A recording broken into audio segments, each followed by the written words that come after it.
Bos. 5 4 3 2 1. Assalamualaikum warahmatullahi wabarakatuh, Iwan Pila semua. Di kesempatan kali ini ya, ini langka sekali kesempatan kita bisa berkumpul semua di sini, para master-master kita. Dan mungkin ini kali pertama saya juga hadir di podcastnya Kodon yang luar biasa ini. Dan kali ini saya tampil dengan style baru ya, dengan topeng khusus. Ini orang mau ngapain sih? Ya cuma saya rencananya mau pinjam motor Kodondi, cuma dibajak disuruh ngikut di live-nya, di ngobrol-ngobrol dengan Kodondi, dimana ngobrol kita ini tentu saja ngobrol yang ada faedah. Dimana di kesempatan kali ini kita akan membahas ya satu hal yang sedang viral, sebuah video dari seorang pendeta besar ya, yang besar badannya maksudnya ya, jadi pendeta yang badannya besar, yaitu pendeta Gilbert Lumondong, yang viral atas statementnya saat khotbah di gerejanya yang membahas fasilitas yang didapatkan oleh orang Kristen itu jauh lebih bagus, jauh lebih baik daripada saudara sepupu ya, dia bilang saudara sepupu yang hanya memberikan 2,5. Jadi kalau 2,5, pendeta Gilbert bilang ya maklum lah, fasilitasnya duduk di lantai ya, terus banyak aturan. Terus tadi apa? Saudara sepupu? Sepupu. Oh, dia ngaku kita sepupu? Dia nggak bilang kita tuh, dia bilang sepupu 2,5. Ini 2,5 siapa sih? 2,5 siapa? Muslim kan? Seharusnya. Terus dia bilang yang 2,5 itu sepupu dia? Sepupu dari Hongkong? Nggak tahu. Yang sepupu tuh bangsa Israel kali. Kalau Yahudi kita setuju ya, Islam sama Yahudi sepupu. Iya. Kalau yang dibilang sepupu tuh berarti antara Yahudi dan Islam. Kalau Kristen sepupu dari mana? Ya juga. Yunani. Ya mah Yunani sepupunya bekas Israel. Nah ya. Terus lanjut. Ya ini ngaku-ngaku sepupu ternyata saudara-saudara. Dia ngaku-ngaku sepupu, bilang kalau yang pertama fasilitas yang diterima oleh pihak Muslim tentu saja ya, itu duduk di lantai. Terus yang kedua banyak aturan. Dikit-dikit ada yang haram, dikit-dikit dosa, kan begitu. Terus yang ketiga cara ibadahnya capek, banyak gerakan, harus sujud, harus ruku, bahkan dia bilang di paling akhir itu harus melipat kaki. Wah susah itu. Karena badannya gede. Ya. Jadi lipat kaki bagi sebagian orang, terutama yang badannya seperti pendeta Gilbert ya kita maklumi, berat itu. Bahkan kalau lagi ruku takutnya guling ke depan. Kalau enggak stabil belakang bisa terguling dia. Jadi memang untuk pendeta Gilbert tentu saja yang namanya sholat itu penderitaan. Dan kita juga ingat salah satu murid dari pendeta Gilbert yaitu Bulu Kusuntur, Saifuddin Ibrahim ya. Jadi bagi teman-teman yang nggak tahu, pendeta Saifuddin Ibrahim itu adalah murid rohaninya pendeta Gilbert Lumondong. Saifuddin Ibrahim pernah bilang salah satu yang membuat ya, dia pindah dari Islam kepada Kristen itu karena dia malas untuk melakukan sholat. Jadi memang kalau kita lihat orang-orang murtad ini ya salah satunya karena memang tidak mau lagi ikut aturan dan tidak mau lagi melakukan sholat yang menurut mereka ribet. Ada yang komen, ada Satria Bajaringan gitu. Satria Bajaringan. Itu bukan Satria Bajaringan ya. Oke lah, ini jadi ngawur kawan-kawan ya. Jadi mungkin kita langsung tanyakan saja dengan master kita yaitu Kodondi. Sebenarnya apa sih beda persepuluhan dengan zakat yang umat Muslim? Ya. Terus apa memang persepuluhan itu sesuatu yang wajib? Karena kalau kita lihat dari narasi pendeta Gilbert, seakan-akan persepuluhan itu sesuatu yang harus dilakukan oleh orang-orang Kristen. Ya, mungkin silakan Kodondi. Masa langsung ini? Langsung aku. Bayarannya nggak cocok. Ini lo kenalin dulu ya gimana? Kita mau kenalin dulu ya. Tapi kita semua. Coba lo berdiri jadi kayak kaktus. Tiang. Oh ya, sorry ya. Jadi gara-gara terlalu fokus sama Kodondi yang terkenal, kita lupa sama yang kroco. Kurang ajar ya. Pulang.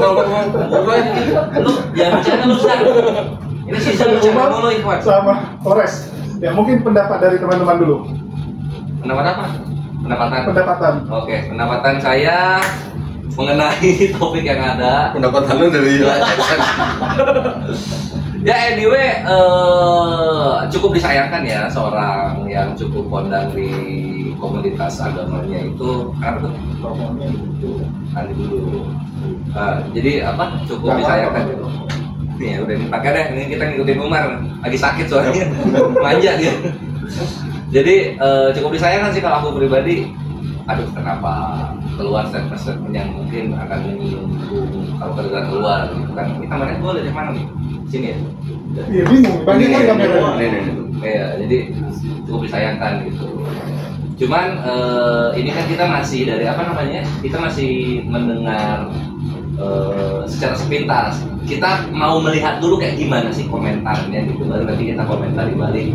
Jikalau memang ada yang perlu dikomentari. Apa mungkin gara-gara itu kali apa yang Kristen progresif itu? Yang pendeta Brian itu. Iya. Jadi pendeta Gilbert kayaknya perlu mengulang apa khotbah tentang perpuluhan gitu. Iya. Biar jemaatnya tetap istiqomah biar perpuluhan gitu mungkin. Harusnya nyerempetnya perpuluhan Kristen progresif. Kayak Islam. harusnya. Ya cuma itulah videonya ini standby. Kita nonton ya. Yang mana? Oh ini, coba apa ditayangin dulu yang videonya si siapa? Gilbert ya? Iya. Bentar. Ini ya. Kita tuh kadang-kala kurang bersyukur. Kristen tuh enak loh. Ibadahnya cuma seminggu sekali. Saudara sepupu kita 5 kali. Kenapa kita kebaktian seminggu sekali? Tahu nggak kenapa? Karena bayarnya 10%. Itu berhubungan, saudara-saudara. Makanya saya tidak pernah tertarik perdebatan tentang perpuluhan. Orang kalau nggak mau bayar perpuluhan, nggak apa-apa. Semua hamba-hamba Tuhan yang bilang nggak usah bayar perpuluhan, nggak apa-apa. Bayar 2,5. Nggak usah 10%, 2,5. Tapi sembayangnya 5 kali sehari. Iya dong, enak aja. Udah cuma 2,5 mau seminggu sekali. Beda kelas. Dari mana masuk gereja langsung masuk. Kita orang Islam diajarin bersih sebelum sembahyang, cuci semuanya. Saya bilang lu 2,5. Gue 10%, bukan berarti gue jorok. Disucikan oleh darah Yesus. Nggak usah tepuk tangan, lu 10 apa 2,5? Yang enak aja, amin. Persembahan 2,5%. Iya.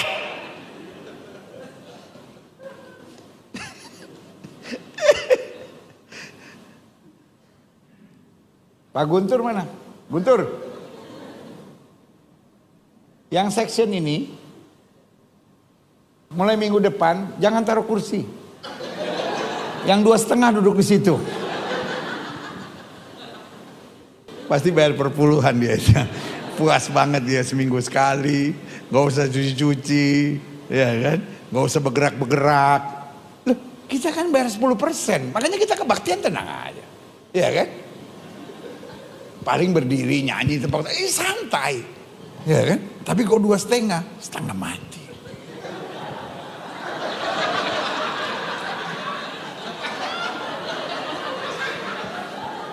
Yang paling berat terakhirnya mesti lipat kaki.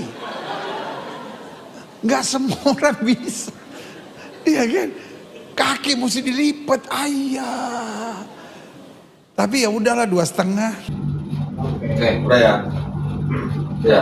Jadi teman-teman sudah nonton ya. Ini khotbah dari pendeta Gilbert di gerejanya yang membahas perbedaan antara yang 2,5% yaitu Islam dengan perpuluhan mereka.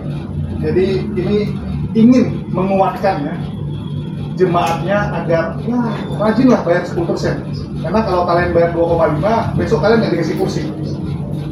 Bahkan Gilbert bilang kan, besok mau dibuat section khusus, artinya ada yang 2,5, ada yang 10%. Kalau mau bayar 2,5 nggak apa-apa. tapi duduknya di lantai. Dan ibadahnya 5 kali sehari dan harus bersih-bersih dulu ya sebelum masuk. Kalau yang 10% nggak perlu bersih-bersih langsung, dan yang 2,5 lebih capek. Jadi seperti itu. Mungkin tanggapannya dari teman-teman. Dari Kores dulu, silakan. Ya, ini saat Master Donitan udah nyiapin ini ya, udah nyiapin PowerPoint gitu. Jadi siap lah ya, siap. Kita bedah-bedahan nih. Aku nanggapin dulu yang simpel-simpelnya aja. Jadi aku baru ngerti loh. Jadi di Kristen itu kalau misalnya 10% dia 1 kali gitu ibadahnya. Kalau Seminggu sekali. Seminggu sekali. Kalau 2,5, 5 kali sehari. 5 kali sehari. Naikin jadi 30%. Sebulan lo libur itu. Sebulan sekali. Sebulan libur ya. Sebulan. Nah, hanya menarik juga ya. Terus yang aku bingung tuh di sini. Posisinya itu. Jadi tadi dia ada ngomong karena kita sudah disucikan oleh darah Yesus. Nah, hubungannya perpuluhan tuh gimana maksudnya? Apa karena Yesus sudah menyucikan dengan darahnya, maka persepuluhan itu dipersembahkan untuk Yesus gitu? Atau gimana? Perpuluhannya itu untuk bayar Yesus mungkin, untuk bayar darah Yesus mungkin ya. Mungkin ya. Oh gitu. Iya. Abadi. Enggak tahu. Oh alah. Yang mana nih Master? Kok gitu ya poinnya? Enggak, tadi 10% bukan tiap minggu. Ya, sebulan sekali ya. 10% itu sebulan sekali. Iya. Cuman yang dia katakan kan ibadahnya seminggu sekali nih. Oh. Ya, terus kelebihannya kan nggak perlu bersih-bersih nih sebelum masuk ke gereja. Ya, terus juga ibadahnya gampang, cuma duduk, berdiri, nyanyi-nyanyi, tepuk tangan. Beda dengan muslim lebih capek. Cuman yang kita bingung, itu kan 10% loh. Terus kan kalau kita lihat nih, banyak juga teman-teman kita yang Kristen, itu yang gereja setahun sekali. Mungkin punya ya teman-teman yang gitu ya. Oh. Yang gerejanya tuh tiap Natalan doang. Maksud tuh Kristen kapal selam gitu. Nggak tahu lah istilah. Gimana tuh maksudnya? Ya itu nyelam terus, nanti di Natal baru nongol Ya. di gereja gitu. Dia semenjak dilatih. Enggak, itu ada kan? Itu ada. Kita harus ini ya, harus istilahnya ya, itu benar terjadi. Itu apa bayarnya lebih banyak mungkin ya, sehingga mereka Mungkin dia bukan per 10-an lagi, per 100-an. Mungkin. Ada yang nanya tuh yang pakai topeng siapa itu katanya? Zang. Kenalin dulu dong. Lu bisa napas itu begitu? bisa. Oh, bisa.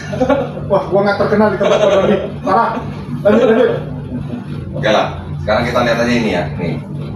Saya dulu udah pernah bikin ini.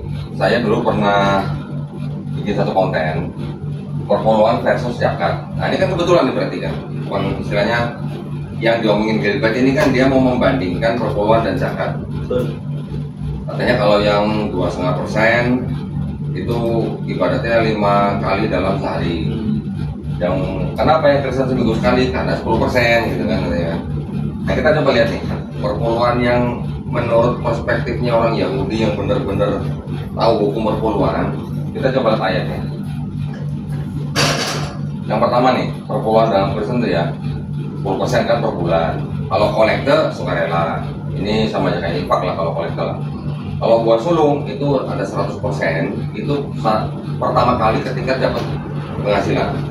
Jadi kalau misalnya lu nih, misalnya misalnya lu Kristen, misalnya lu di gereja yang menerapkan mengenai buat sulung, misalnya lu bulan itu baru pertama kali kerja. Iya, masuk kerja nih. Iya, pertama kali ini ya. Pas akhir bulan lu gajian kan, gaji lu 100% ke gereja, itu namanya buat sulung. Ajarnya. Yahudi.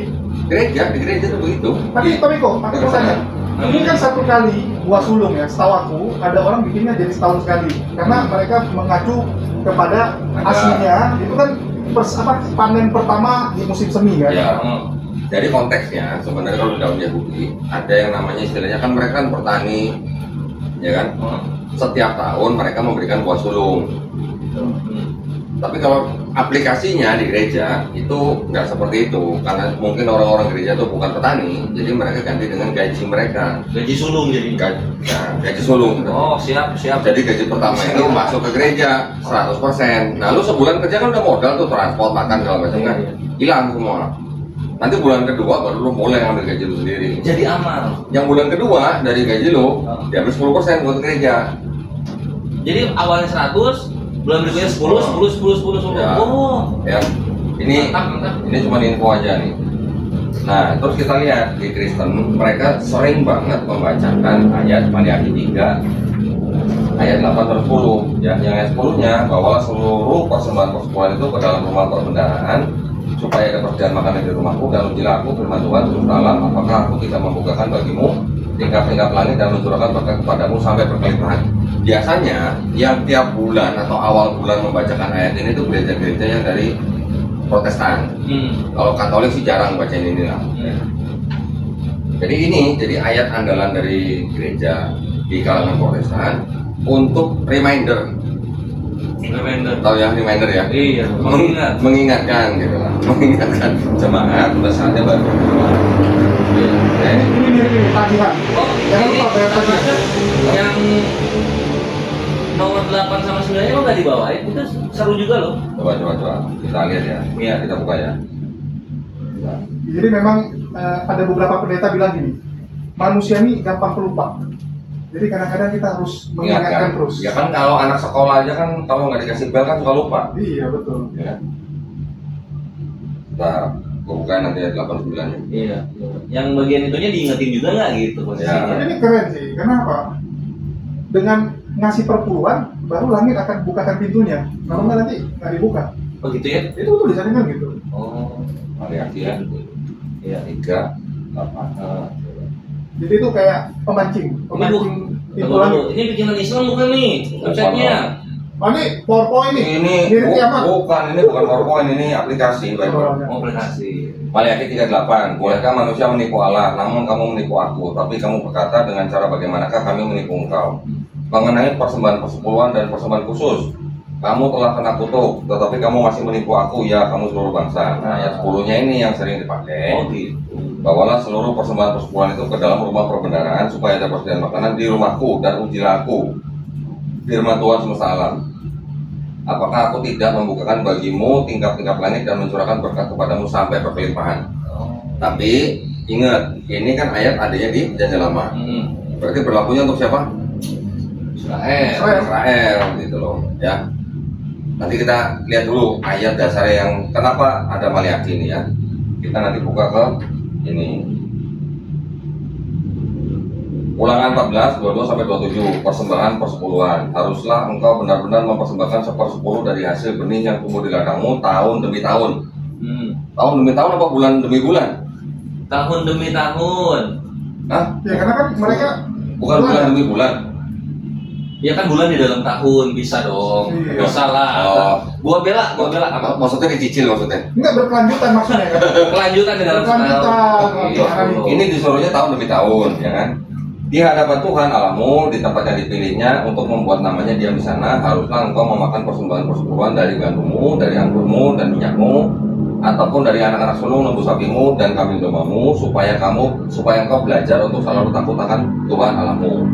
Apabila dalam hal engkau diberkati Tuhan Allahmu, jalan itu terlalu jauh bagimu, sehingga engkau tidak dapat mengangkutnya, karena tempat yang akan dipilih Tuhan untuk menegakkan namanya di sana terlalu jauh dari tempatmu. Perhatikan, maka haruslah engkau menguangkannya, artinya menukar menjadi uang, ya, mengganti dengan uang, dan membawa uang itu ke dalam bungkusan dan pergi ke tempat yang akan dipilih Tuhan Allahmu. Dan haruslah engkau membelanjakan uang itu untuk segala yang disukai hatimu, untuk lembu sapi atau kambing domba, untuk anggur atau minuman yang memabukkan, atau apapun yang diingini hatimu, dan haruslah engkau makan di sana di hadapan Tuhan Allahmu dan bersukaria engkau dan seisi rumahmu. Juga orang Lewi yang diam di dalam tempatmu janganlah kau abaikan, sebab ia tidak mendapat bagian milik pusaka bersama-sama engkau. Oke. Ulangan 26:12, persembahan persepuluhan. Apabila dalam tahun yang ketiga, tahun persembahan persepuluhan, engkau sudah selesai mengambil segala persembahan persepuluhan dari hasil tanahmu, maka haruslah engkau memberikannya kepada orang Lewi, orang asing, anak yatim, dan kepada janda, supaya mereka dapat makan di dalam tempatmu dan menjadi kenyang. Jadi persepuluhan ke siapa? Orang Lewi dulu. Orang Lewi, orang asing, anak yatim, janda-janda, ya. Imamat 27:30. Tapi izin kok. Tadi kan dibilang bahwa belilah makanan dan minuman yang memabukkan.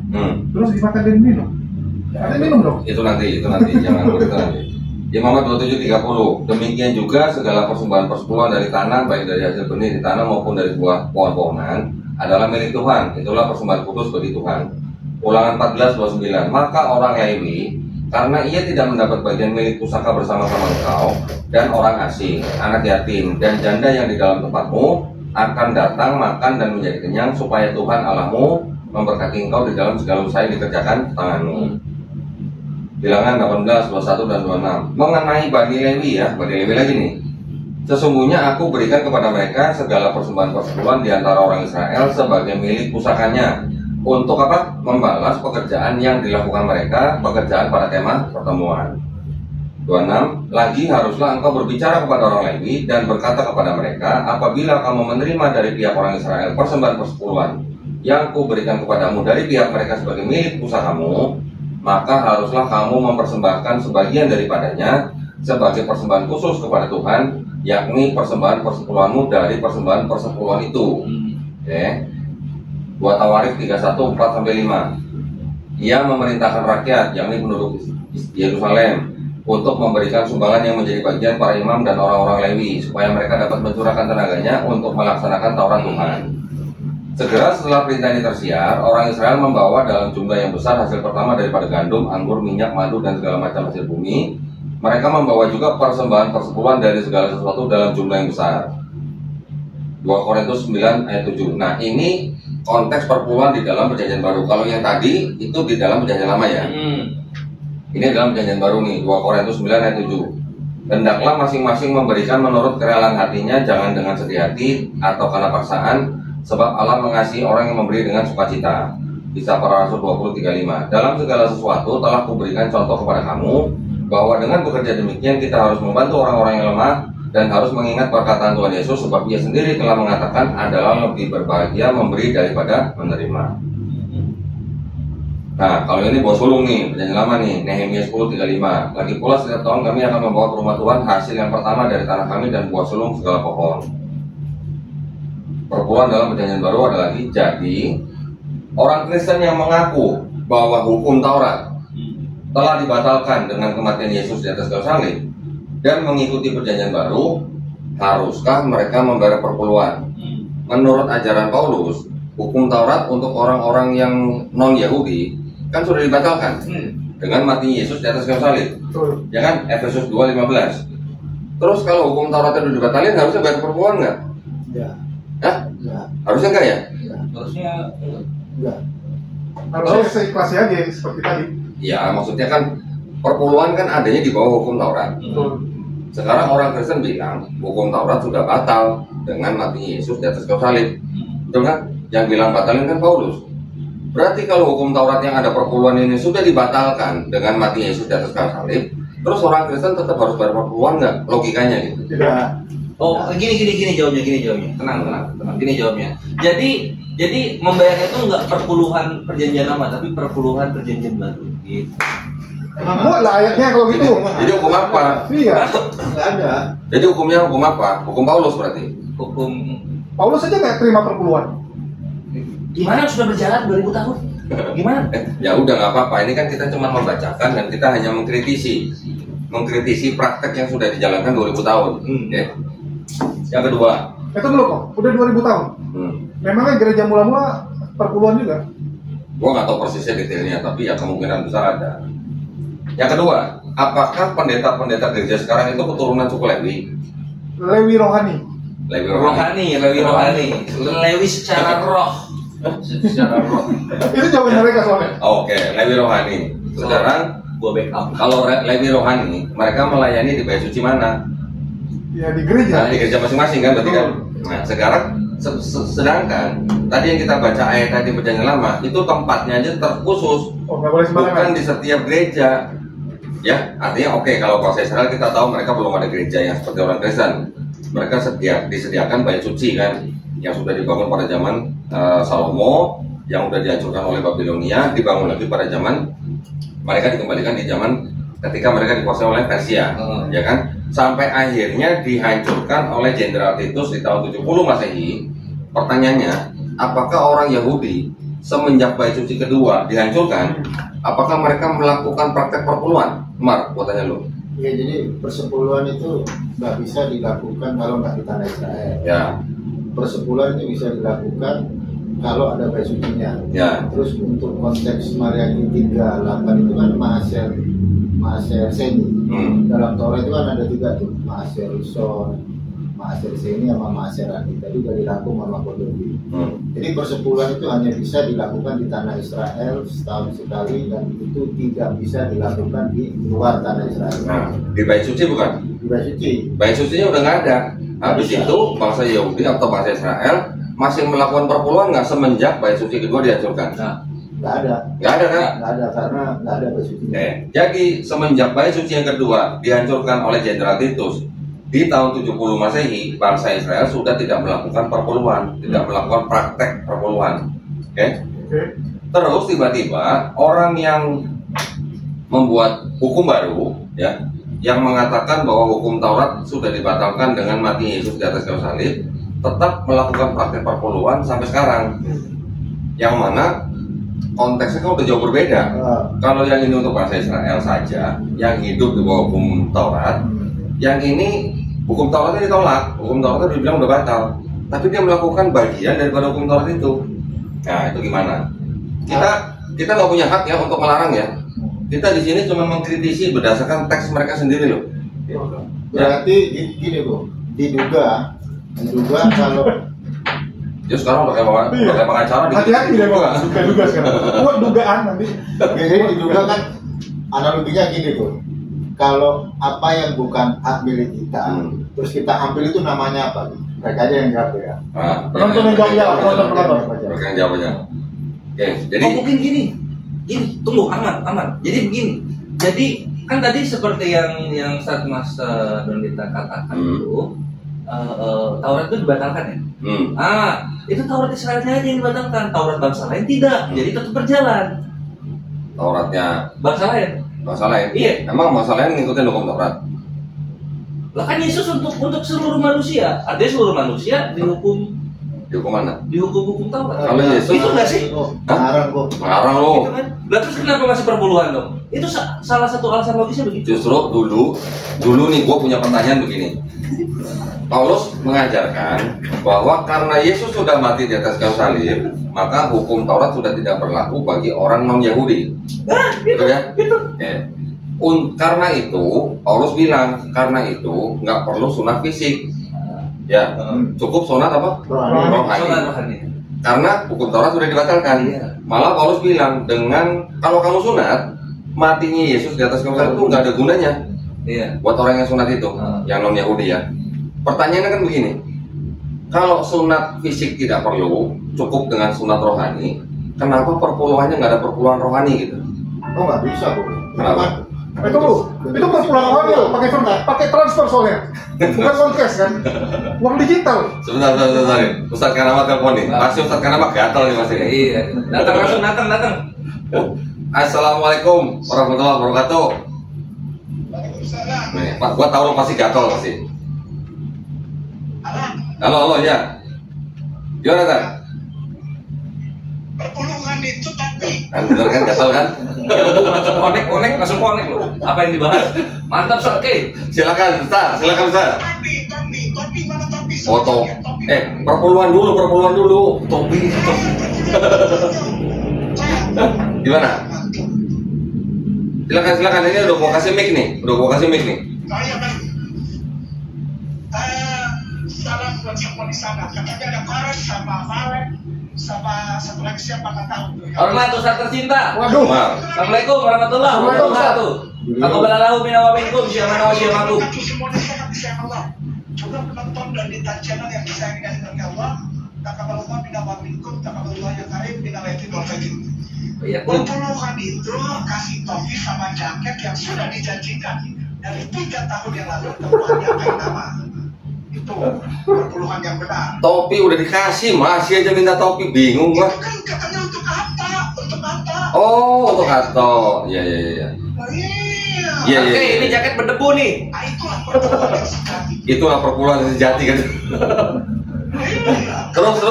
Masuk orang ini. Oh iya. Ya, tapi kan lu bukan orang lain. Masuk orang. Jalur mana nih? Lu Levi bukan kan?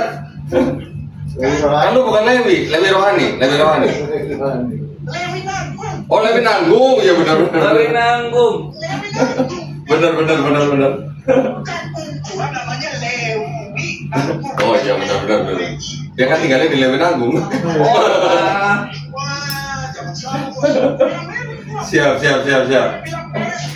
Bilang siapa lagi? Julius. Lewi nih, kayak apa? Lewi nanggung. Lewi nanggung. Siap, Tan. Terus kasih pendapat dong. Kasih pendapat dong. Perpuluhan dong. Perpuluhan, ini yang dari Gilbert ya? Ya, betul. Baik.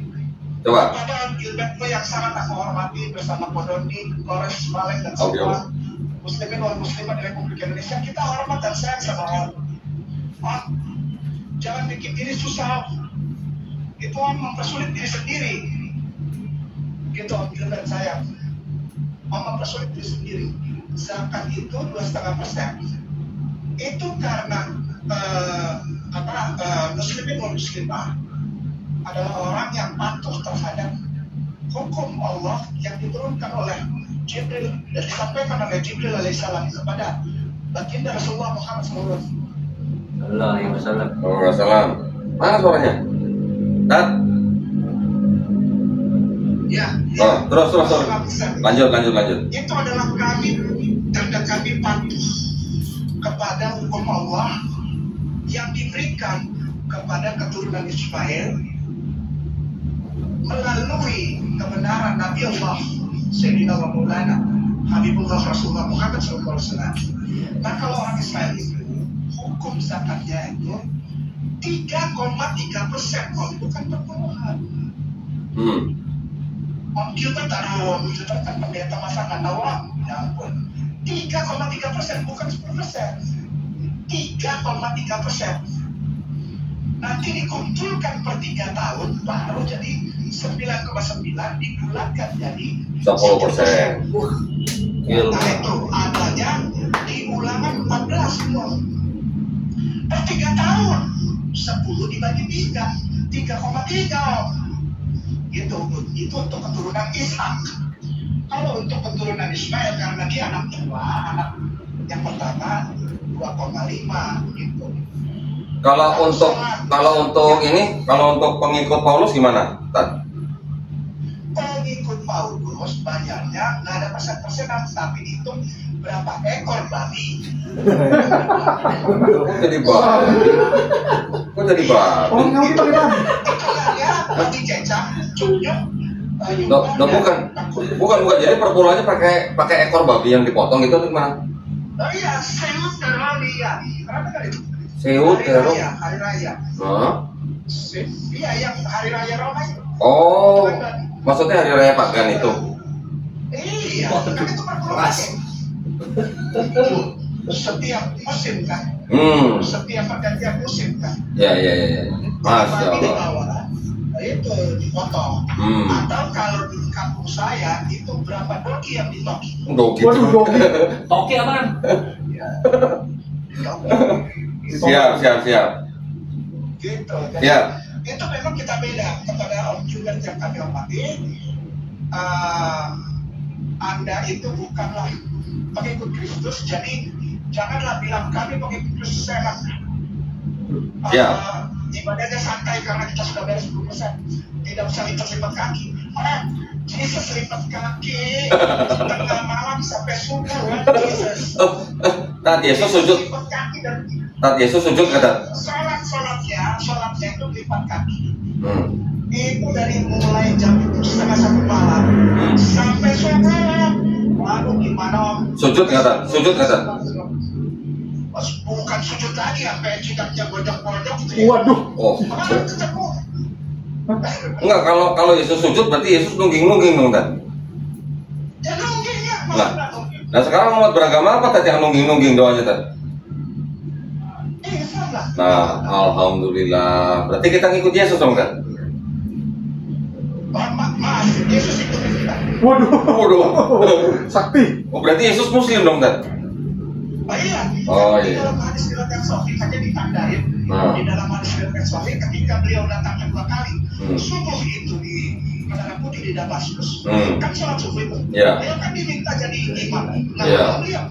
Oh iya. Berarti beliau mengikuti orang Muslim. Masya Allah. Keren, keren, keren. Kita dong, ya nggak? Keren, keren, keren. Siap, siap. Siap, siap. Dia tadi nama itu nggak disebut. Kalau saya mau berkahi, panggil teh. Udah, nggak usah kalau nggak sholat nggak zakat, jangan ngomongin sholat zakat. Ya, ya, ya. Urusin aja berapa ganti dan berapa doni yang ditoki. Siap. Keras. Jasa kalau, jasa kalau. Hati-hati. Via Manila, Tat. Siap. Ya. Ini orang Lewi ini, orang Lewi yang nanggung ini masih menunggu permohonan ya. Topi ya. Waalaikumsalam warahmatullahi wabarakatuh. Masya Allah. Ustaz kayak lama. Via Manila, Ustaz sih. Via Manila. Lanjut. Ya, udah ya tadi ya. Jadi ini tolong dijawab nih, ya. Kalau orang Kristen yang mengaku hukum Taurat sudah dibatalkan dengan mati Yesus di atas kayu salib, terus masih perlu mengambil perpuluhan apa enggak? Yang kedua, pendeta-pendeta gereja itu orang-orang Lewi atau bukan gitu? Lewi maksudnya bangsa suku Lewi ya, bukan Lewi nanggung maksudnya. Oke? Lanjut. Nah, sekarang kita ngomongin tentang hukum zakat dalam Islam. Zakat adalah pemberian sebagian dari harta yang telah ditetapkan oleh agama kepada yang berhak menerima. Secara hukum zakat adalah wajib, baik zakat mal maupun zakat fitrah. Dalilnya, dan laksanakan sholat, tunaikan zakat, dan rukulah beserta orang yang ruku. Quran surat Al-Baqarah ayat ke-43. Dan juga ada, dan laksanakanlah sholat dan tunaikanlah zakat dan segala kebaikan yang kamu kerjakan untuk dirimu, kamu akan mendapatkannya pahala di sisi Allah. Sungguh Allah Maha melihat apa yang kamu kerjakan. Quran surat Al-Baqarah ayat 110. Berikutnya, padahal mereka hanya diperintah menyembah Allah dengan ikhlas, mentaatinya semata-mata karena menjalankan agama, dan juga agar melaksanakan sholat dan menunaikan zakat. Dan yang demikian itulah agama yang lurus, benar. Quran surat Al-Bayyinah ayat 5. Dalil hadis, Islam itu didirikan atas 5: bersaksi bahwa tiada Tuhan selain Allah dan Muhammad itu utusan Allah, mendirikan sholat, membayar zakat, menunaikan haji ke Baitullah, dan berpuasa di bulan Ramadan. Hadis riwayat Bukhari dan Muslim. Penerima zakat, golongan umat Islam yang berhak menerima zakat ada 8 berdasarkan Al-Quran surat At-Taubah ayat 60 sebagai berikut. 1. Orang fakir, yaitu orang yang amat sengsara hidupnya, tidak mempunyai harta dan tenaga untuk memenuhi penghidupannya. 2. Orang miskin, orang yang tidak cukup penghidupannya dan dalam keadaan kekurangan. 3. Amil atau pengurus zakat, orang yang diberi tugas untuk mengumpulkan dan membagikan zakat. 4. Mu'alaf, orang kafir yang ada harapan masuk Islam dan orang yang baru masuk Islam yang imannya masih lemah.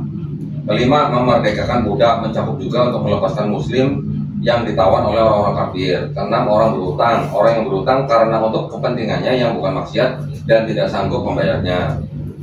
7. Pada jalan Allah sabilillah, yaitu untuk keperluan pertahanan Islam dan kaum muslimin. 8. Orang yang sedang dalam perjalanan yang bukan maksiat mengalami kesengsaraan dalam perjalanannya. Macam-macam zakat. Zakat ada 2 macam, yaitu zakat harta atau zakat mal, dan zakat fitrah. Zakat harta atau zakat mal adalah zakat yang wajib dikeluarkan dari harta seorang muslim apabila sudah mencapai jumlah tertentu atau nisab dan waktu tertentu. Diambil dari Quran surat At-Taubah ayat 103, ambillah zakat dari harta mereka guna membersihkan dan menyucikan mereka, dan berdoalah pada mereka. Berdoalah untuk mereka. Sesungguhnya doamu itu menumbuhkan ketentraman jiwa bagi mereka. Allah Maha mendengar, Maha mengetahui. Zakat fitrah adalah zakat yang wajib dikeluarkan seorang muslim menjelang hari raya Idul Fitri pada bulan Ramadan. Besar zakat ini setara dengan 2,5 kg atau 3,5 liter makanan pokok yang ada di daerah bersangkutan. Diambil dari hadis riwayat Muslim dari Ibnu Umar, sesungguhnya Rasulullah SAW telah mewajibkan zakat fitrah pada bulan Ramadan atas orang-orang sebesar 1 syak kurma atau syak gandum, wajib atas orang merdeka, hamba saya, laki-laki, perempuan, dan kaum muslimin. Nah, itu ya, tadi kita sudah melihat tentang hukum zakat di dalam Islam. Kalau kita tadi bandingkan antara perpuluhan dan zakat, besarnya memang yang perpuluhan 10%, yang zakat 2,5%. Zakat ada 2 macam, ada zakat harta dan zakat fitrah. Perpuluhan juga itu juga sebenarnya bukan 10% tiap bulan gitu ya. Saya juga kurang paham bagaimana ceritanya. perpuluhan yang tadi harusnya setiap tahun dan juga ada 3 tahun sekali menjadi setiap bulan dalam Kristen gitu. Nah itu ya, ini hanya apa namanya, konten yang istilahnya memberitahukan apa yang ada di dalam kitab mereka sendiri gitu ya. Ya bukan kita mengada-ngada loh. Tadi ayat-ayatnya udah kita tunjukkan kan. Nah kira-kira begitu Julius. Jadi kalau ya mungkin gini, kalau dilihat sih sebenarnya konteksnya Gilbert membicarakan tentang perpuluhan itu ya karena ada Kristen di sekte lain yang juga malah tidak bayar perpuluhan. Ya contohnya yang dari pendeta Brian itu dari Kristen progresif, yang mana dia mengatakan bahwa di Kristen sebenarnya tidak perlu bayar perpuluhan. Mungkin itu yang ditanggapi oleh Gilbert supaya jemaatnya istiqomah bayar perpuluhan. Tapi kenapa kok nyempet ke kita? Nyempet ke kita. Ya mungkin dia membandingkannya gini. Kalau dia sama pendeta Brian kan ibadahnya sama-sama 1 minggu sekali. Ya, dia membawakan ke kita atau yang sepupu, yang ikatan sepupu, yang dalam 2,5, ya mungkin supaya mereka merasa bahwa orang Kristen itu nggak perlu repot-repot seperti orang Islam yang sholatnya sehari 5 kali, cukup seminggu sekali. Kenapa? Karena bayar 10%. Gitu. Nah iya, kalau misalnya kayak gitu konsepnya, taikin aja jadi per 50-an gitu Berarti kan. nggak ibadah dong, Bre. Nggak ibadah. Kalau kayak gitu konsepnya di kita kan ibadah apa namanya, ibadah sholat itu hukumnya tersendiri, bahkan itu paling mulia karena Nabi Muhammad SAW langsung Allah panggil menghadap ke Sidratul Muntaha gitu. Hukum zakat ada sendiri gitu, bukan karena zakat jadinya sholatnya apa ibadahnya diperbanyak gitu. Sebenarnya nggak ada konsep, nggak ada konsep bahwa yang namanya zakat itu karena ibadahnya berapa kali, nggak ada. Itu dia. Nggak ada hubungannya. Bukan Ya. karena bayar zakat ada 10% nanti lu nggak perlu ibadah lagi. Iya. Nggak ada istilah konsep begitu. Lu bayar sekian karena lu ibadahnya sekian. Nanti ada perbandingan garis lurus yang kalau ini naik ya nggak ada. Itu sebenarnya nggak ada. Nggak, Itu tapi ada yang cukup menarik itu. Aku mau nanya, kan di gereja tuh tadi pendeta Gilbert perpuluhan tuh. Itu yang sebulan sekali. Terus setiap minggu ada persembahan kasih lagi. Kolekte. Itu artinya lebih dong dari 10% jadinya. Lebih, harusnya lebih. Itu yang keren ini ya, apa namanya, buah sulung. Wah mantap banget buah sulung ya. Iya. Satu gaji full time untuk Tuhan. Gitu. Lu kalau sering pindah-pindah ngasih terus lu. Baru kerja 3 bulan dipecat, pindah tempat lain ngasih lagi. Itu gereja tahu dari mana anjir kita baru masuk kerja? Nah, keikhlasan lu. Ya itu, lu jujur lah. Jujur, Jangan mencuri dari Tuhan, tapi ada ayatnya. jangan mencuri dari Tuhan. Ya, kan nanti dipertegas nih. Ya, dipertegas. Jangan mencuri dari Tuhan, bahaya, binasa. Kasih tahu kok. Siapa yang Jadi kita kerja, belalang-belalang? iya. dikirim belalang di rumah. Ada belalang-belalang. Oh, jadi ingat-ingat tuh kalau ada belalang langsung tuh, lu yang belum bayar lah. Siapa tuh yang jual tanah terus dia nggak ngasih semua, terus meninggal dia sama istrinya? Siapa? Oh, ada siapa tuh yang ketemu sama ini ya di PB? Iya, di PB. Nah, sama ini yang belum dibahas tuh ini loh. Jadi kan tadi sih, ini Pak Pendeta Gilbert Louis Mondong yang terhormat ini, dia sempat bilang begini, kita tuh gak perlu capek-capek lagi karena sudah apa namanya, karena sudah ditebus oleh darah Yesus gitu. Nah ini bahasnya perpuluhan larinya ke darah Yesus. Nggak nyambung, Bre. Nah gue tuh mencoba mencari cara untuk nyambung. Nggak bisa orang. Lah kalau udah darah Yesus ya udah gak usah perpuluhan. Kalau masih perpuluhan darah Yesusnya buat apa? Gitu. Coba gimana coba silakan. Ya itu kan tadi gua tanya, kan Kristen sudah mengaku hukum Taurat sudah batal dengan mati Yesus di atas kayu salib. Kalau orang yang sunat aja dibilang sama Paulus sunat apa Yesus mati Yesus itu nggak ada artinya buat lu. Kenapa masih tetap ngambil perpuluhan gitu loh maksudnya? Ini tolong dijawab gitu. Tolong. Kan tadi bilang sama Gilbert, Kami bingung. lu pikir nih kursi nggak bayar apa? AC nggak bayar? Iya, gue ngerti bayarnya pakai perpuluhan atau darah Yesus. Pakai perpuluhan dong. Terus ngapain dia bilang darah Yesus? Supaya nggak perlu masuk toilet untuk nyuci-nyuci dia bilang. Jawaban apa itu anjir? Suka-suka. Kan dia bilang umat muslim ribet nih, harus bersih-bersih dulu sebelum ibadah. Kalau Kristen kan nggak perlu nih, langsung datang. Bahkan kita nggak tahu ya, dia mau dari ladang ke baru ninja apapun nggak ada yang tahu kan. Yang penting datang aja ke gereja kan. Bingung gak Pak Pendeta serius sama statement lu itu? Ya udah, jadi kan kita di sini kan cuma mempertanyakan gitu. di kitab mereka yang separohnya kitab itu sebenarnya punya Yahudi punya tradisi, punya hukum yang sudah dijalankan untuk orang Yahudi, salah satunya adalah perpuluhan. Mereka sendiri sudah tidak menjalankan ketika bait suci yang menjadi syarat untuk bayar perpuluhan itu sudah dihancurkan. Ketika bait suci atau tempat yang menjadi syarat itu sudah tidak ada, mereka sudah stop bayar perpuluhan. Kenapa orang Kristen yang memakai kitabnya orang Yahudi, yang nggak punya bait suci seperti orang Yahudi, masih menjalankan perpuluhan di gereja masing-masing? Nah itu yang aneh gitu. Karena gereja itu adalah tempat yang dipilih Tuhan. Dipilih mereka yang bayar. Oh iya. Nggak, yang aku bingung kok, waktu kanonisasi Bible, Susah gue belain. kenapa nggak disisipin aja ayatku? Toh juga banyak ayat sisipan tadi ya, kayak amanat agung gitu. Harusnya ini disisipin juga dong. Disisipin apa? Ayat perpuluhan. Ayat perpuluhan di perjanjian barunya untuk mempertegas. Karena mungkin Paulus lupa kali ya. Paulus Tadi kan yang sebenarnya ada 2 Korintus tuh. Tapi kan yang di sini kan dikatakan kan mengenai bayarnya dengan sukacita. Iya, itu jatuhnya sih kalau gue bilang bukan perpuluhan itu jatuhnya apa ya? Kolekte jatuhnya. ya sukacita. Iya. Puji-pujian, harus dibayar dengan puji-pujian. Nah ini kan 2 Korintus 9 nomor 7 ini kan. Hendaklah masing-masing memberi menurut kerelaan hatinya. Lah kalau persepuluhan kan bukan kerelaan hati, sudah Iya. ditentukan. Sebenarnya kan gini. Kan kalau kita baca nih di 4 Gospel, Yesus kan bilang aku datang bukan untuk meniadakan hukum Taurat. Berarti Yesus kan menjalankan hukum Taurat. Berarti di dalam hukum Taurat itu ada perpuluhan kan? Iya. Berarti Yesus kan juga menjalankan perpuluhan. Dia sendiri juga ditanya, gitu kan? Kapan? Ada, itu ada ya. Kayak yang Yesus soal perpuluhan, Yesus juga bilang ya bayar apa yang kamu harus bayar.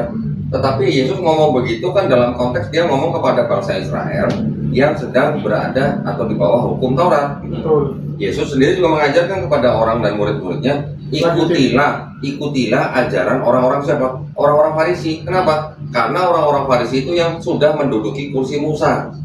Matius 23. Orang-orang Farisi telah menduduki kursi Musa, artinya orang-orang Farisi yang menjadi wakil Musa untuk orang-orang bangsa Israel pada saat itu, betul kan? Yesus bilang apa? Ikutilah ajaran orang-orang Farisi. Berarti ajaran apa? Taurat dong. Betul. Harusnya ya. Ikutilah ajaran orang Farisi, tapi jangan ikuti perbuatannya. Ya. Ya, karena Yesus bilang kan Yesus kan menuduh bahwa orang-orang Farisi itu orang-orang munafik, mengajarkan hukum Taurat, tapi mereka tidak melakukan. Nah, tapi kan yang Yesus tekankan, ikutilah ajaran orang-orang Farisi. Berarti yang diajarkan orang Farisi kan hukum Taurat. Ya. Ya. Sekarang ada bangsa lain yang bukan Yahudi, yang sudah tidak mau hidup di bawah hukum Taurat karena sudah menganggap hukum Taurat itu sudah batal karena dengan mati Yesus di atas kayu salib. Tapi bagian dari hukum Taurat itu tetap dijalankan gitu loh. Hukum Taurat secara keseluruhan mereka tolak ya, tapi sunatnya ditolak karena sudah dianggap batal. Tapi perpuluhan yang menjadi bagian Taurat itu tetap dijalanin. Nah, gimana? Aku tahu. Kan bisa diuangkan, Bu. Hah? Bisa diuangkan. Itu Iya, salah satu. iya. Atau sama gini juga, itu bukan perpuluhan Taurat, itu perpuluhan kasih. Ya, tapi nggak ada aturannya. Dasarnya apa gitu? Buat sendiri. Kalau memang mau, yang waktu kanonisasi dimasukin. Maksudnya mungkin begini kali ya, daripada kelihatan banget bahwa Kristen itu sudah tidak mengikuti atau tidak konsisten mengikuti ajarannya. Maksudnya kan ini, kekristenan kan sudah menolak hukum Taurat, ya kan? Tetapi mereka tetap menjalankan perpuluhan. Maksud gua mendingan kenapa nggak mereka bikin hukum sendiri gitu loh tentang pemberian dari jemaat, mau tiap bulan, mau tiap minggu, mau berapa persen pun mereka bikin aturan sendiri yang bukan bagian dari hukum Taurat gitu maksud gua. Yang nggak laku. Hah? Nggak laku. Karena kan kalau mereka Susah Yahudi masuknya nanti. Oh, sebenarnya bukan khusus Kristen. nanti orang Kristen bisa bilang gini, sebenarnya Yesus bukan minta 10 loh. Yesus minta 100, gereja udah baik diskonin. Ada yang bilang gitu loh. Iya. Kalian baca, Yesus minta apa? Semua, jualah semua hartamu. Iya, Ya.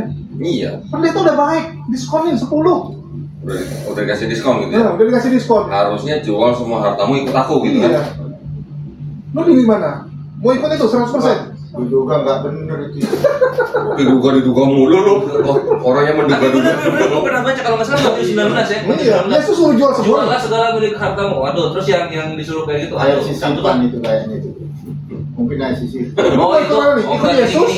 ikut Yesus yang perjanjian baru, atau kita diskonin Enggak 10% di perjanjian lama. Ini lu lagi. Itu kiasan. Itu biasa. Oh, biasa. Kiasan. Lu kok sok tau lu?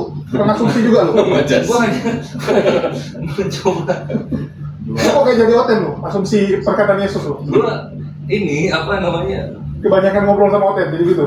Gue menghakimi kalian dengan adil. Masih. Oke, jadi udah jelas ya, masalah perempuan udah jelas ya berarti ya. Iya. Di teksnya mereka, di bacaan selamat, isinya dan aturannya tadi kita udah tampilkan. Masalah mereka dalam prakteknya tetap melakukan yang mana di luar konteks, yang mana di luar tradisi dan budaya orang Yahudi sendiri, ya itu urusan mereka. Itu urusan mereka dong. Tunggu dulu San. Ini mungkin kan ini kan multikultural nih, zaman Yesus tuh ada Yunani, ada Roma, ada orang Arab juga sedikit. Ada nggak di bangsa-bangsa itu yang ngejalanin perpuluhan juga? Coba tahu. Nggak ada selain Yahudi, nggak ada. Cuma orang Yahudi. Yang doang. Yahudi doang. Oh iya. Ada bangsa lain bayar pajak ke negara. Pada waktu bait suci yang kedua masih ada, ya tentu saja mereka menjalankan. Tapi yang menjalankan siapa? Kan cuma bangsa Israel doang. Oh. Nah, bangsa Yunani dari mana jalanin perpuluhan? Mungkin pakai bahasa Yunani. Apa? 10 bahasa Yunani apa? Amigos. Spanyol. Ya, jadi itu udah cukup jelas ya, saya rasa. Mantap, San. Mantap. Terus kalau masalah yang gerakan-gerakan sholat itu ya gimana ya? Kayaknya dia ngiri apa gimana atau nggak bisa melakukan atau gimana? Nggak tahu saya. Ya. Kalau dia pakai memperagakan gerakan ruku, pakai bilang kakinya dilipat dan segala macam, itu menjadi sebuah kesulitan buat orang-orang Kristen. Ya bisa jadi mereka tidak memahami gitu ya makna atau hikmah daripada orang yang sampai sujud ke lantai, meletakkan mukanya di lantai atau di tanah, yang bahkan dilakukan oleh Tuhan mereka sendiri ketika di bumi. Iya. Ya, terus gak diikuti. Dan terus sebenarnya mereka ngikutin siapa gitu loh. Iya. Ya, sekarang yang harusnya menjadi panutan mereka siapa? Yesus atau Paulus? Yesus. Harusnya ya. Yesus. Kalau mereka kan mengakui sebagai pengikut Yesus, Penyembah nggak? mereka mengakuinya kan pengikut Oh, gitu. dan penyembah. Oh. Tapi kan yang mereka lakukan sebenarnya kan mengikuti yang diajarkan Paulus, bukan yang diajarkan Yesus.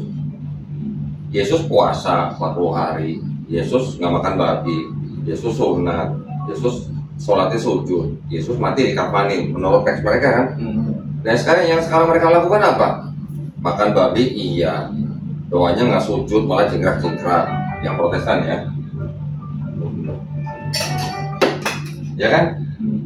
Terus mereka nggak sunat, oke mungkin ada sebagian yang sunat tapi bukan karena agama, Karena biasanya alasan kesehatan.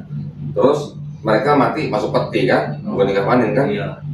Puasa oke, sebagian ada yang puasa ada yang enggak, tapi sebagian besar kan enggak. Oh. Jadi sebenarnya dari hal-hal yang di teksnya mereka yang menceritakan Yesus begini, malah mereka tidak melakukan, tapi mereka melakukan apa yang diajarkan oleh Paulus dan gereja. Satu lagi tuh yang nggak dilakukan sama teman-teman Kristen. Apa? Teman-teman Kristen itu kalau dia kan merawat pohon itu ya, pohon dia tuh nggak berdua, malah dirawat sama dia. Oke, biar hidup, biar berbuah. Beda sama Yesus. Oke. Yesus kalau melihat pohon nggak berbuah dikutuk, dihancurin. Tapi kan gini ya, sebenarnya kan Yesus bisa memberi makan 5.000 orang, iya kan?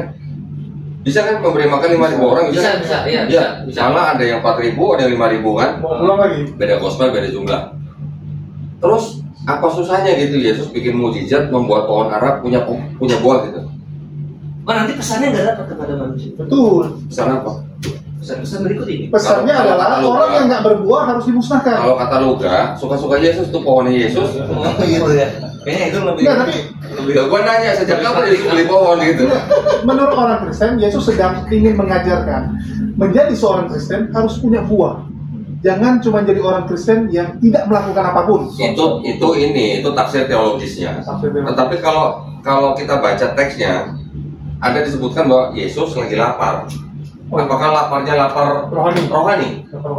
Terus Yesus dikatakan tidak tahu bahwa itu sedang tidak musim buah. Enggak, itu mungkin dia lapar ingin memancing supaya ada percakapan. Misalnya aku sama Kores, enak ini nampaknya minuman ini. Tujuannya apa? Supaya Kores kan liatin. Oh iya, beli ya. Kalau gua nggak mulai dari itu kan nggak bisa ini dibeli. Mana tahu Yesus kan cuma mancing. Aku lagi lapar.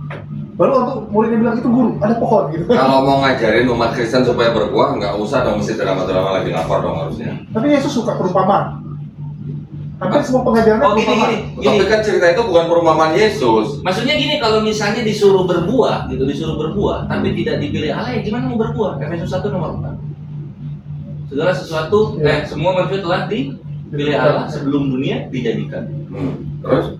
Terus, masa Kalau nggak berbuah, artinya nggak dipilih, kok masih diikut. Jadi maksud lu? Finish aja lah. Finish. Emang Efesus firman Tuhan. Itu kan surat. Bukan, Efesus mah. Dan Paulus juga nggak menyadari kalau suratnya besok dari kitab suci. Gak nyangka. Masa dia nggak nyadar? Nggak nyangka. Emang tahu sih Paulus dia nulis surat ke Efesus, Galatia, terus kedepannya jadi kitab suci kan dia nggak ngerti. Padahal di surat dari 13 surat-surat Paulus itu kan nggak ada pesan dari Paulus, tolong surat-surat gua dijadiin kitab suci ya, gitu. Nggak ada kan? Ada. Oh, kan nggak mungkin Paulus cuma ngasih surat segitu. Aku rasa masih banyak kan seumur hidupnya ngasih surat. Mungkin belum lagi tagihan untuk pembuatan gereja ini butuh biaya sekian, pasti masuk gitu. Tapi kenapa yang masuk cuma itu ya? Dari 13 surat yang dianggap surat Paulus, sebenarnya kan itu cuma 7 yang benar-benar ditulis sama Paulus. Yang 6 siapa? Sisanya Paulin. Paulin ya, bukan Paula. Paulin itu bukan nama cewek, bukan. Paulin itu adalah sekelompok orang-orang yang mengikuti pemikiran Paulus. Ya. Oh gitu. Jangan lu pikir nama cewek, Paulin. Ya karena orang zaman dulu tuh punya ini ya kok ya, kalau nggak salah ya. Kecenderungan kalau tulisan tuh yang nggak terkenal, dia akan nempel ke yang terkenal gitu ya. Iya, gini. Zaman dulu orang bisa menulis nih misalnya. Gua menulis nih, tapi gua ngaku sebagai lu nih. Boleh, itu masih boleh. Belum ada KUHP-nya yang ngatur begituan itu nggak ada. Zaman sekarang mungkin lu ditangkep. Zaman dulu belum. Kalau ditangkep jadi kitab suci loh. Lah orang tulisannya Markus aja ngadopsi ini gimana lu? Apa tuh? Homer atau Homer? Homeric Epics. Jadi nggak. Apa nih maksudnya? Apa maksudnya ini? Markus. Homer itu penulis. Ah, Dia tuh yang menulis tentang lu tahu kota Trojan? iya. Ya. Di dalam salah satu kisah kota Trojan itu ada seorang raja berasal dari negeri Iliad, ya, namanya Odysseus. Odysseus ini bantu teman-temannya menaklukkan kota Trojan. Setelah kota Trojan dikalahkan, Dionysius ini pulang dari Trojan ke tempat dia Iliad. Perjalanan pulang ini 10 tahun. Cerita dalam perjalanan 10 tahun ini itu banyak yang dikutip oleh Markus. Contoh. Ketika Dionysius dibasuh kakinya oleh seorang perempuan, Iya. diurapi kakinya oleh seorang perempuan. Oh. Ada kan Markus kan? Ada ya. Ada kan? Tahu. Nah itu Ada di sini. kalimat dalam bahasa Yunaninya itu semuanya sama, cuma diganti namanya doang. Kebetulan kali tuh. Banyak, Oh ini yang bikin Islam nih. agak banyak. Terus Islam gini, yang bikin ini. Iya. nah, Kan kau baca dulu. jadi gaya orang menulis yang mengutip tulisan orang lain dengan narasi yang sama tapi cuma ganti-ganti nama dan nama tempat, itu namanya mimesis namanya. Ya. Mimesis. Nama cara penulisan itu disebut dengan cara mimesis. Ini yang nulis ya William Hanson, Indiana University, Mary Atholberg. Bukan, ini yang menulis Dennis siapa? Depan.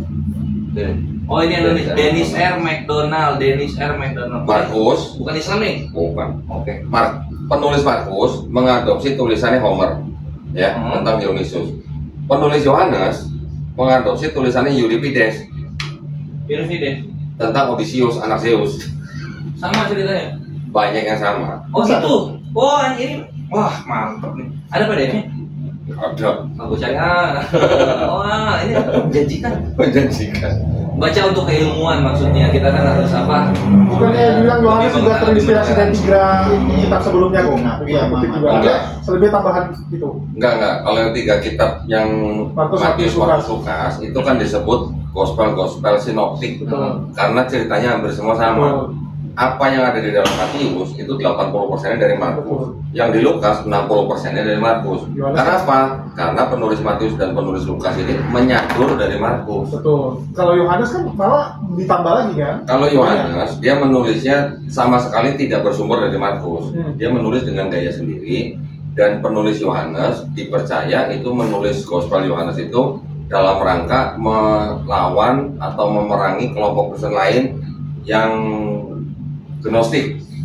Salah satunya adalah kelompok Kristen Basilidean yang tidak percaya bahwa Yesus yang disalib. Yang disalib adalah Simon orang Kirene. Kenapa? Karena di 3 Gospel Sinoptik, Matius, Markus, Lukas, itu semua menyebut ada nama Simon orang Kirene yang membantu memanggul salib Yesus dari Yerusalem sampai Bukit Golgota. Kalau yang di Yohanes nggak nyebut Simon orang Kirene. Oh berarti Kita jangan ditanya. Yang Gnostik nggak pakai Yohanes gitu ya? Enggak dong. Kalau yang kelompok Kristen Basilidian kan mereka mempercayai bahwa penyaliban Yesus itu hanya ilusi. Yang disalib bukan Yesus, tapi Simon orang Kirene. Ini apa namanya? Itu yang sering dicuatin ke Islam. Kalian itu ngikut Basilides, kalian itu ngikut Basilides ya. Kenapa lu apokrifain Basilides itu? Kenapa nggak dijadiin pengetahuan umum? Anyway, apa tadi gue mau nanya? Oh, saya lupa. Mari kita lanjut. Ya udah dong, kita balikin ke host. Silakan Iya. Mas. Saya rasa masih mau dilanjut kok. Lanjut lah, seru ini Bre. Gue bingung mau lanjut apa nih? Apa aja lah. Biasanya lu jago nyari ini. Nggak jadi bodoh gue karena kamera. Jadi, Gue bingung. bukan. Soalnya gue lagi lihat apa gitu. Jadi bodoh karena topeng lu kegedean he. Bukan. Ini kurang satu TV lagi kok. Biar nampak kita lagi. Itu ada satu lagi tuh sebenarnya. Sorot yang disorot siapa gitu? Kameranya di yang ini. Nah kalau ini ada delay, ini ada delay 2-3 detik ini. Iya. Nggak apa-apa. Nggak sekarang. Ini kita lanjut apa lagi? Ya udah mau bahas apa lagi? Ya mengenai ini aja lah gue nambahin mengenai apa tadi soal gerakan sholat yang mungkin kita melihatnya itu berat gitu ya bagi pendeta Gilbert. Nah jadi kita kasih tahu Bagi semua orang Kristen kata bilang ribet 5 kali sehari. ribet 5 kali sehari ya. Jadi gini gue kasih tahu aja, dalam Islam itu ketika kita mengimani maka Allah akan memperhatikan kita untuk pembuktiannya. Nah, pembuktiannya dari mana? Ya, dari perbuatan. Ibadah sholat dengan gerakan-gerakan tersebut itu adalah bukti dari perbuatan kita bahwa kita adalah total surrender to God gitu loh. Jadi kalau misalnya kalian nggak mampu seperti itu, ya kami di perspektif Islam, berarti ya iman kalian nggak sekuat kami gitu loh. Karena kami mampu itu sampai wafat dan kami mencintai hal tersebut gitu loh. Karena dengan begitulah kami membuktikan rasa cinta kami kepada Tuhan kami Allah Azza wa Jalla, Nabi kami Muhammad SAW, dan agama yang satu-satunya diridhoi oleh Allah Azza wa Jalla yaitu Islam. Itu bukti kami mencintai itu di situ gitu loh. Bukankah ketika kita mencintai kita harus membuktikan dengan perbuatan?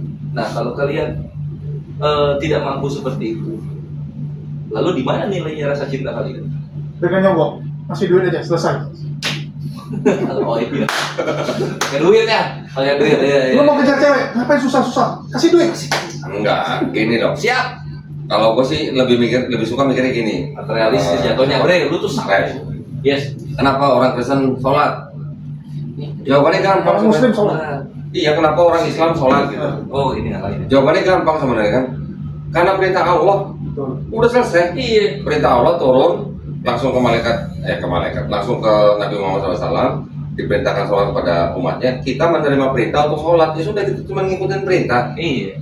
Caranya gimana? Ngikutin sunnah. Nabi sholatnya begini-begini, kita ngikutin. Kita mengikuti hanya karena itu perintah Allah SWT. Kenapa kita makan babi? Ya udah perintah, nggak boleh, ya sudah.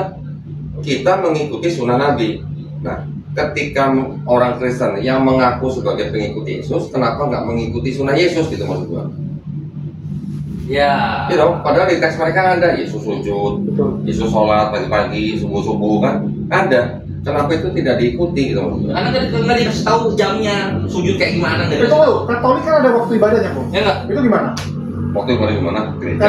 Katolik nggak? Mereka kan ada beberapa kali kan. Termasuk Ortodoks lah. Ortodoks kan ada ibadahnya. Kalau Ortodoks, oke, Ortodoks ada ya, ibadah. mereka masih ada sholat 7 kali. Ya, 7 kali sehari Ortodoks. Itu hukumnya apa kalau Katolik di juga ada di dalam kalau nggak salah. Katolik ada tapi Gerakan sholat? nggak, bukan gerakan sholat, doa aja. Jam doa. Nah itu gimana Bu?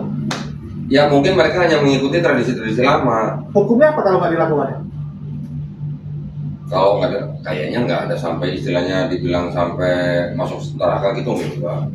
Itu hanya mengikuti tradisi-tradisi lama, tradisi-tradisi berubah. Mengikuti tradisi. Enggak, orang kan kalau mau ngelakuin harus ada alasan dong. Masa gara-gara orang ikut-ikut aja gitu kan? Iya, ajaran gereja ya mungkin masih kan gini ya. Kan Kristen ini kan sumber dokumennya kan sebenarnya satu. Tapi dari satu sumber dokumen itu kan jadi banyak aliran-aliran. Betul. Ada aliran-aliran yang memang memahami beberapa ayat di dalam Bible, kemudian mereka lakukan. Nanti ada kelompok lain memahami ayat yang lain, mereka lakukan. Jadi bukan gabungan daripada satu dokumen gitu loh. Tapi kalau kita kan kita bisa pisahin nih, yang firman Allah di Quran, yang sunnah Nabi di hadis. Itu yang kita ngikutin kan berdasarkan apa yang dilakukan oleh junjungan kita, oleh panutan kita. Nah, sekarang kalau Kristen mengaku panutannya adalah Yesus. Nah, pertanyaannya kenapa nggak mengikuti sunnah Yesus gitu aja. Tapi mereka mengasihi musuh-musuh. Iblis musuh lu kan? Nah itu yang sering gue tanya juga. Ini kodam musuh juga kan kasih. Gimana cara mengasihi iblis? Iblis dan setan. Gimana caranya? Kita nggak diajarin di Islam soal itu. Gimana caranya? Yang kita diajarin kan auzubillahi minasyaitonirrajim. Iya, ya kan? Kami berlindung. Bukan mengasihi iblis gitu. Dan dalam Al-Quran setan itu musuh yang nyata. Gitu. Jadi kalau dibawakan ke Islam itu gimana cara kita mengasihi sang setan yang merupakan musuh yang nyata? Ngomong-ngomong gimana kemarin debatnya Bang Suma sama Ferdinand gimana? Wih, ini mau dibahas juga rupanya. Masuk ke situ kita, masuk itu. Gua nggak nonton full soalnya, gua cuma nonton sebentar. Ada yang ngirimin link YouTube-nya, gua nonton sebentar, udah. Gua tinggal waktu itu kemarin gua pergi soalnya. Gimana ceritanya? Ya kalau debat antara Bang Ferdinand dengan Bang Zuma, silakan Kores, komentator.